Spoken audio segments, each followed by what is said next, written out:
Operation Get Back into YouTube is officially a go. All right, well, last time you guys saw me was, I don't even know, but it was quite some time ago. It's been quite some time since I filmed a YouTube video way back in the days. You know, I think it was probably before 2020 even started, way back in the days when I was doing movie reviews for no apparent reason, and where I wore a red shirt and all those movie reviews. So we're finally back. It's quarantine. We got this damn ass pandemic going on. So, you know, I got nothing else better to do except film this beautiful video for you guys. Now, I don't want to talk your ear off, so let's get right into what we're talking about today, and that is establishing shots.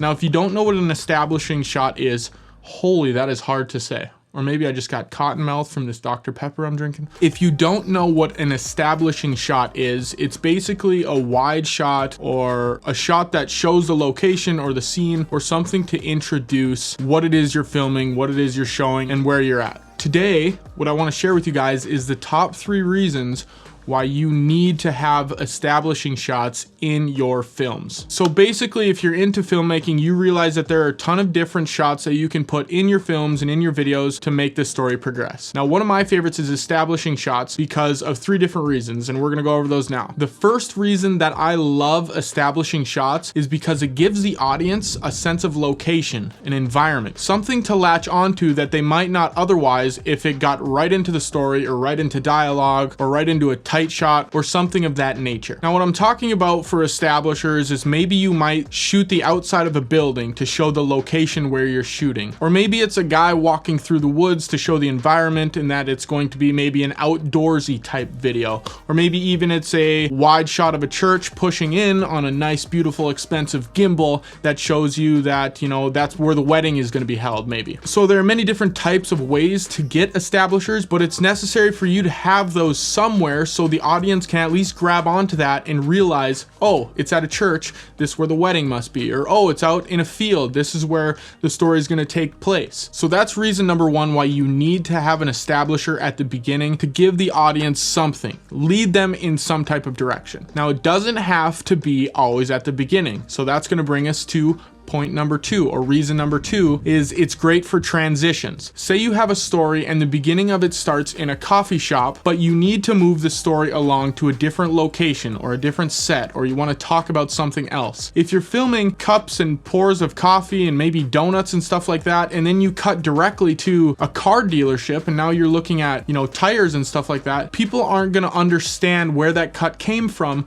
or why that happened. So that is why you need to use establishers either at the end of the coffee shop scene or at the beginning of the car dealership scene. Now, I tend to use both of those. So most of my establishers are generally wide. So if I'm at the end of a scene or part of a story and I need to move somewhere else, I'll shoot a wide shot of something so the audience can kind of breathe and feel like there's some space. And then the next shot at the next location will also start wide to, you know, kind of let the audience feel like there's some room and some space to think and breathe instead of just jumping right in there into the action. It makes things more seamless, and you see the big picture movies do this all the time. For example, if you watch a movie and there's a dialogue scene and then it cuts to a wide of a house and a car driving by, an establisher to show you that there's a new location and that you need to move on from the previous story that was being told. Now I'm going to move on to the last reason why I love to use establishers in my videos and why you should too, and that is because it matches the arc of the story. Now, if you know how a story arc works, it starts here,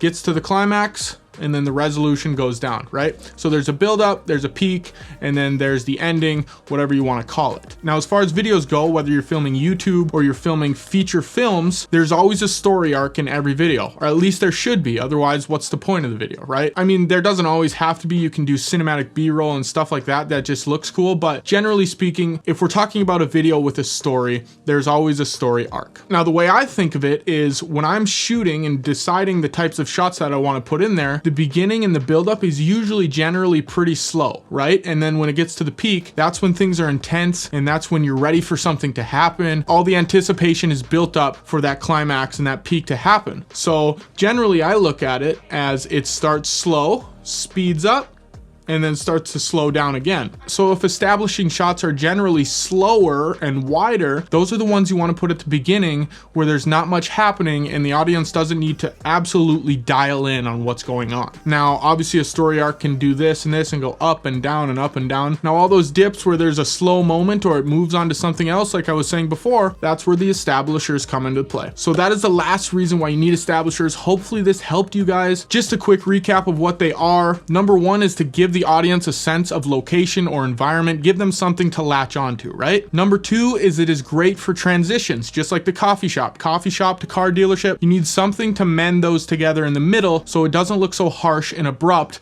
and confuse the audience. And the last one is it matches the story arc, so it makes things more seamless and allows the audience to subconsciously know what they should really be dialed in and focused on and what they can kind of lean back a little bit on and kind of take it easy. So there you have it. That's all I got for you. Obviously these rules are not set in stone. The reason you have rules is so you can break them or bend them when you need to, but first you have to at least know the rules that you're bending and breaking. Thank you guys for watching. I am glad to be out of this cryogenic.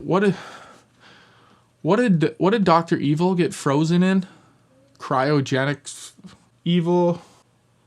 Criminal genius cryogenically frozen. Yeah, so I'm out of my frozen state. I'm back on YouTube. It's been a while, but it's nice to at least sit here and talk to this camera. So if you like this video, do all the things that all the other YouTubers say to do because, you know, you've heard it a million times. You don't need to hear it again. Thank you guys for watching, and I will see you in the next video. Hopefully that video is not like 4 months from now.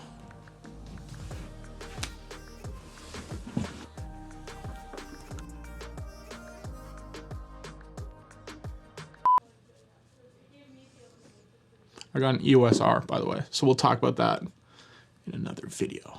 All right, so basically, if you're into filmmaking, there are many different types of shots.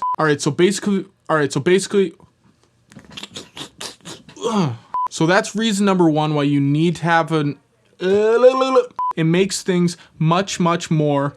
It makes things much more fluent. It makes things much more fluid.